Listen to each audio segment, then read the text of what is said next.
La force ne naît pas dans le confort. Elle grandit dans les épreuves, dans les nuits où personne ne vient vous tendre la main, dans ces instants où vous comprenez enfin que le monde ne vous doit rien. Devenir la version la plus forte de vous-même n'est pas une marche tranquille ni une route paisible. C'est une bataille. Une bataille contre vos doutes, vos excuses, vos faiblesses. Le monde n'offre aucune place à ceux qui se cachent dans l'ombre ou plient sous la pression. Il s'incline uniquement devant ceux qui refusent de céder, ceux qui tombent et se relèvent encore, avec une volonté forgée dans le feu. Ce chemin n'est pas pour ceux qui cherchent des solutions faciles ou des promesses vides. Si c'est votre cas, arrêtez-vous ici. Mais si vous êtes prêt à prendre votre destin en main, à brûler tout ce qui vous retient, alors écoutez attentivement. Car ce que vous allez découvrir n'est pas une suite de conseils ordinaires. Ce sont 12 règles impitoyables, inspirées de l'esprit de Machiavel, 12 principes pour bâtir une puissance que rien ne pourra briser. Et c'est maintenant, dans cet instant précis, que votre transformation commence. La première règle est simple et brutale. Personne ne viendra vous sauver. Pas de miracle, pas de main tendue, pas de secours providentiel. Vos rêves, vos combats, vos échecs, ils vous appartiennent, et à vous seul. Attendre qu'une aide tombe du ciel, c'est choisir la faiblesse. La vraie force naît le jour où vous acceptez que tout repose sur vos épaules. Chaque douleur, chaque chute, chaque revers n'est pas un fardeau, mais une leçon. Une pierre posée sur le chemin qui mène à votre victoire. Les projets qui n'ont pas abouti, les relations qui vous ont blessé, les objectifs manqués ne sont pas des chaînes, mais des maîtres silencieux qui vous montrent la voie. Machiavel lui-même affirmait que l'homme fort est celui qui ne dépend de personne pour sa survie. Arrêtez d'accuser les autres, la malchance ou les circonstances. La puissance commence quand vous osez dire « c'est à moi de tout changer ». Cette vérité est dure, mais elle libère. Elle vous rend maître de votre vie. Fini les excuses, fini les attentes. Il ne reste plus que vous et votre avenir. Imaginez-vous seul au milieu d'une tempête, debout, inébranlable, avec pour seule armure votre détermination. Voilà la réalité. Et si vous voulez bâtir votre grandeur, il n'y a qu'un choix à faire. Décidez aujourd'hui que vous ne compterez plus jamais sur personne. Prononcez-le à voix haute. Gravez-le en vous. Je suis mon propre guide. C'est dans cet engagement, dans ce refus de déléguer votre destin, que commence votre véritable puissance. La deuxième règle révèle une vérité que beaucoup refusent d'accepter. La discipline est votre liberté. Beaucoup pensent que la liberté, c'est faire ce qu'on veut, quand on veut, céder à ses envies et suivre ses impulsions. Mais cette illusion n'est pas la liberté, c'est une prison. La véritable liberté se trouve dans la discipline. Quand vos actions ne suivent plus vos caprices, mais obéissent à votre vision. Quand votre esprit et votre corps marchent ensemble dans une seule direction. La motivation disparaît comme une flamme fragile, mais la discipline reste solide et implacable. Se lever tôt même quand la fatigue vous écrase, travailler même quand les résultats ne sont pas visibles, avancer sans attendre d'applaudissements. Voilà la vraie liberté. Regardez les bâtisseurs, les athlètes, les artistes qui ont marqué l'histoire. Leur succès n'est pas né d'un instant de génie, mais de jours répétés, d'années de persévérance. Machiavel voyait dans la discipline la clé qui transforme une volonté en puissance durable. La discipline est un pacte silencieux que vous signez avec vous-même, agir quoi qu'il arrive. Imaginez un jardinier qui plante une graine chaque jour et qui répète ce geste sans jamais s'arrêter. Au début, rien ne change, mais avec le temps, son jardin devient une forêt. Votre vie est ce jardin.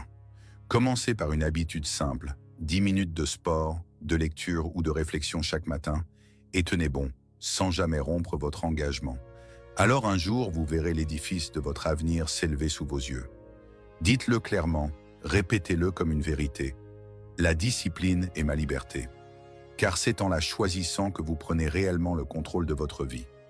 Voici la troisième règle, la concentration absolue. Un esprit éparpillé est un esprit fragile. La force ne vient pas de courir dans toutes les directions, mais de concentrer toute votre énergie vers un seul objectif avec une intensité qui transperce la réalité. La concentration est comme une flèche qui perce le bruit, les distractions et les voix inutiles. Choisissez une mission qui vous fait vibrer, un rêve ou un projet qui vous pousse à vous lever chaque matin, et donnez-lui tout ce que vous avez. Les faibles se perdent dans les réseaux sociaux, dans les conversations sans fin, dans les plaisirs qui s'évaporent. Les forts, eux, protègent leur attention comme on protège un trésor rare. La concentration demande d'apprendre à dire non, sans hésitation et sans remords. Écartez les relations, les activités et les habitudes qui vous détournent de votre chemin. Chaque minute gaspillée est un pas en arrière. La concentration n'est pas un don, c'est une habitude forgée chaque jour. Pensez à un phare dans la nuit. Il n'éclaire qu'une seule direction, et c'est cette clarté qui guide les navires. Soyez ce phare. Quand vous maîtrisez votre concentration, les obstacles paraissent plus petits, les doutes s'effacent et la voie devient nette. Supprimez une distraction, peut-être 1 heure sans téléphone, et investissez ce temps dans ce qui compte vraiment. Répétez-le comme un bouclier. Ma concentration est mon armure. Car un esprit concentré est une arme que rien ne peut arrêter. La 4e règle nous enseigne l'art de la résilience. La vie n'est pas un lac tranquille, c'est un océan déchaîné. Les vagues viendront toujours. Un échec professionnel, une trahison, une perte qui vous brise le souffle. La résilience n'est pas d'éviter ces vagues, mais d'apprendre à les traverser, à nager au milieu d'elles, à se relever plus fort à chaque fois. Chaque défi est un professeur, chaque douleur est un outil qui sculpte votre caractère. Les diamants ne se forment pas dans la douceur, mais sous une pression immense. Votre force se construit de la même manière. Ne fuyez pas les difficultés, accueillez-les. Elles forgent votre âme, affûtent votre esprit, solidifient votre cœur. Quand tout semble s'effondrer, souvenez-vous que la grandeur naît dans le chaos. La résilience, c'est dire « je ne m'arrêterai pas ici ». Les faibles s'écrasent sous la peur ou le chagrin, mais les forts transforment chaque coup reçu en carburant pour avancer. Machiavel affirmait que les tempêtes révèlent les véritables souverains, ceux qui ne plient pas dans l'adversité. Imaginez un moment où vous avez touché le fond, un rêve brisé, une humiliation douloureuse. Qu'en avez-vous appris? Comment cela vous a-t-il rendu plus sage, plus fort? Chaque cicatrice que vous portez est une médaille silencieuse, la preuve que vous avez survécu là où d'autres auraient abandonné. Écrivez 3 leçons de ce passé et laissez-les guider vos pas. Répétez-le sans trembler, je surmonte chaque tempête. Car c'est en vous relevant encore et encore que vous devenez indestructible. La 5e règle vous révèle une arme invisible mais redoutable, la constance. Le talent sans constance s'éteint comme une flamme fragile dans le vent. L'ambition sans constance s'effondre comme une maison mal bâtie. Les grands exploits ne naissent pas de gestes isolés, mais de répétitions inlassables, gravées dans le temps. Ce n'est pas un coup d'éclat qui transforme une vie, mais une suite de petits pas répétés sans relâche. Pensez à une rivière qui creuse une vallée. Ce n'est pas la force d'un seul courant qui la façonne, mais la patience d'un flot qui ne s'arrête jamais.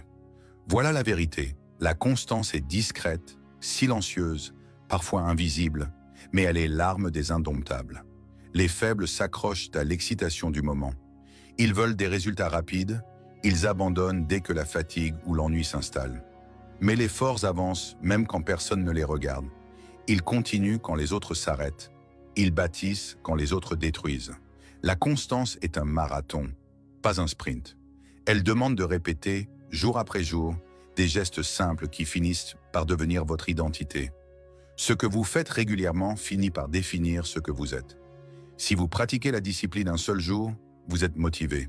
Si vous la pratiquez chaque jour, vous devenez inarrêtable. Imaginez un forgeron frappant le fer rouge. Un coup, puis un autre, encore et encore. Chaque impact pris séparément paraît insignifiant.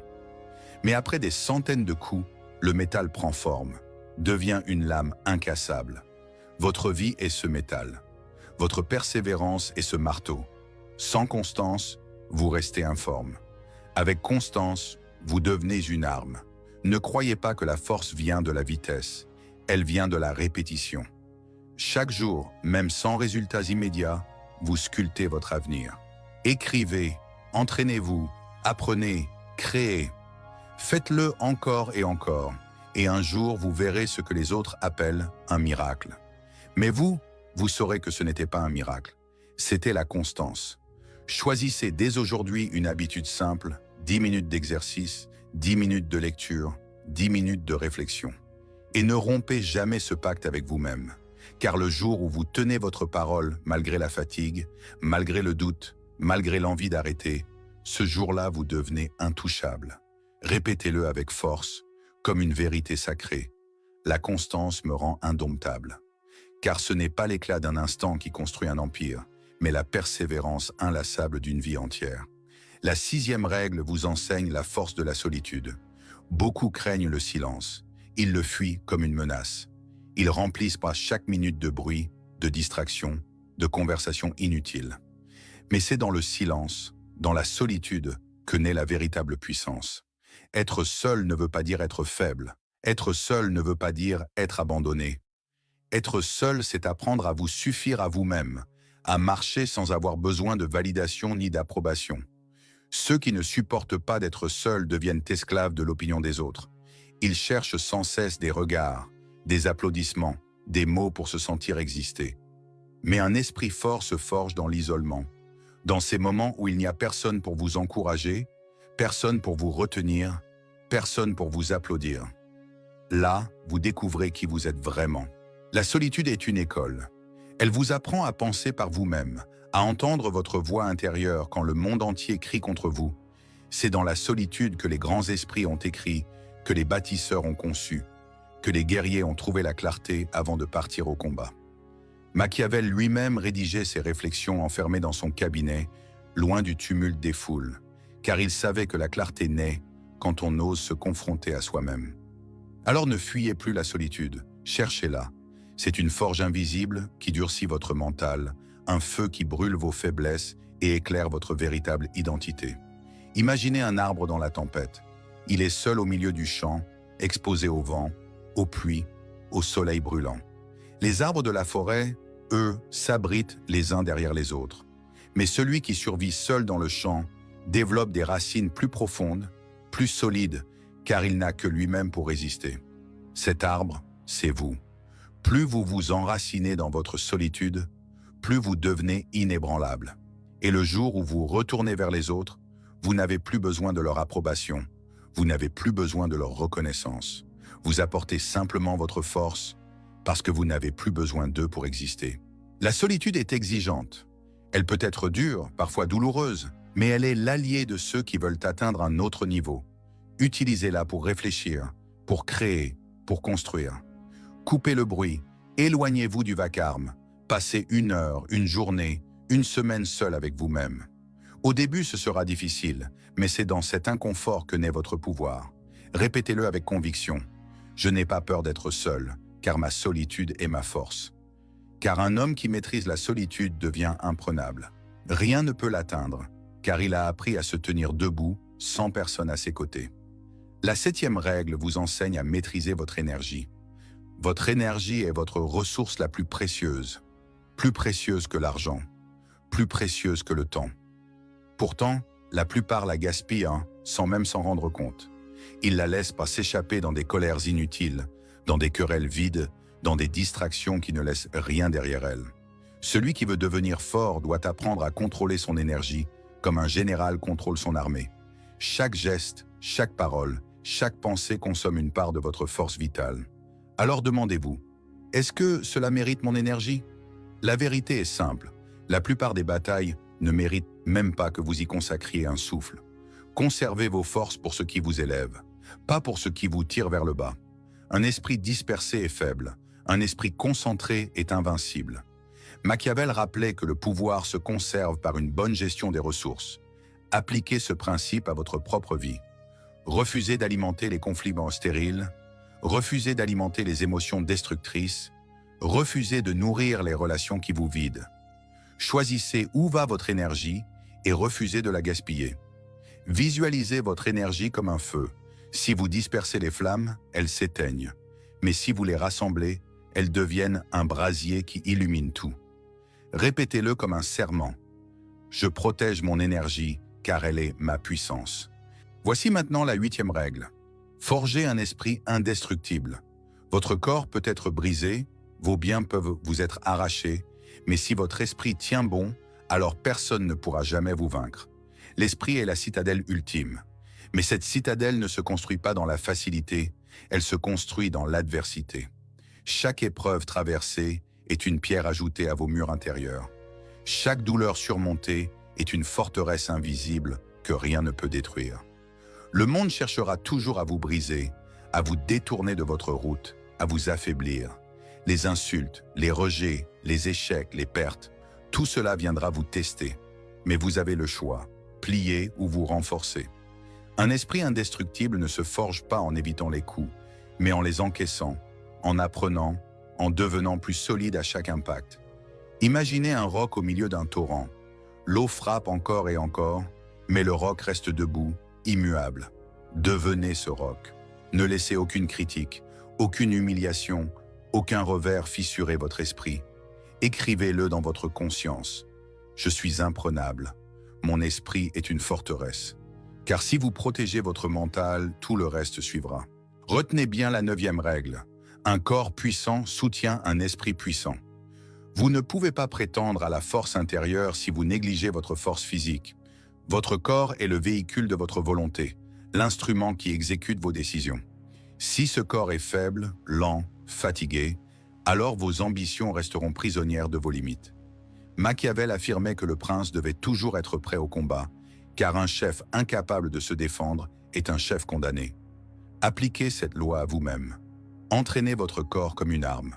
Courez, soulevez, frappez, endurcissez-le. Ne cherchez pas seulement l'apparence, cherchez la performance, la solidité, la résistance. Le sport n'est pas un luxe, c'est une obligation. Chaque goutte de sueur versée est une barrière de plus contre la faiblesse. Votre esprit devient plus clair quand votre corps est fort, vos émotions plus stables, vos décisions plus tranchantes. Imaginez un guerrier fatigué, ses pensées vacillent, ses choix s'effondrent. Mais un corps vigoureux est une base solide pour toutes vos conquêtes. Faites du mouvement une habitude quotidienne, non pas pour impressionner, mais pour dominer votre propre inertie.